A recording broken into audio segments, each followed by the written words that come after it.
ایک شخص شدید بیمار تھا۔ ایسا لگتا تھا کہ دنیا میں کچھ ہی دیر کا مہمان ہے۔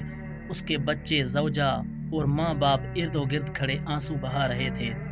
اس نے اپنے والد ماجد سے پوچھا، ابا جان، آپ کو کس چیز نے رلایا؟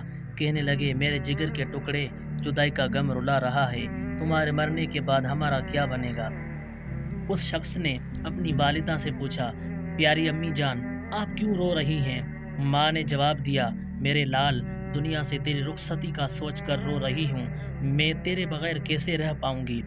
پھر اپنی بیوی سے پوچھا، تمہیں کس چیز نے رونے پر مجبور کیا؟ اس نے بھی کہا، اے میرے سرتاج، آپ کے بغیر ہماری زندگی اجیرن ہو جائے گی۔ جدائی کا غم میرے دل کو گھائل کر رہا ہے۔ آپ کے بعد میرا کیا بنے گا؟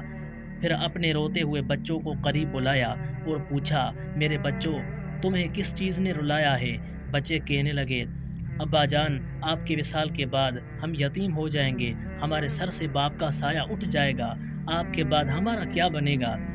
ان سب کی یہ باتیں سن کر وہ شخص کہنے لگا، افسوس، تم سب اپنی دنیا کے لیے رو رہے ہو۔ تم میں سے ہر شخص میرے لیے نہیں بلکہ اپنے نفع ختم ہو جانے کی خوف سے رو رہا ہے۔ کیا تم میں سے کوئی ایسا بھی ہے جسے اس بات نے رلایا ہو کہ میرے مرنے کے بعد قبر میں میرا کیا حال بنے گا؟ عنقریب مجھے وحشت ناک تنگ و تاریک قبر میں چھوڑ دیا جائے گا۔ کیا تم میں سے کوئی اس بات پر بھی رویا کہ مجھے مرنے کے بعد منکر نکیر سے واسطہ پڑے گا؟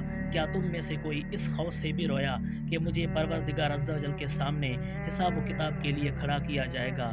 مجھے افسوس ہے کہ تم میں سے کوئی بھی شخص میری اخروی پریشانیوں کی وجہ سے نہیں رویا بلکہ ہر ایک اپنے نفع کے ختم ہو جانے کی وجہ سے رو رہا ہے۔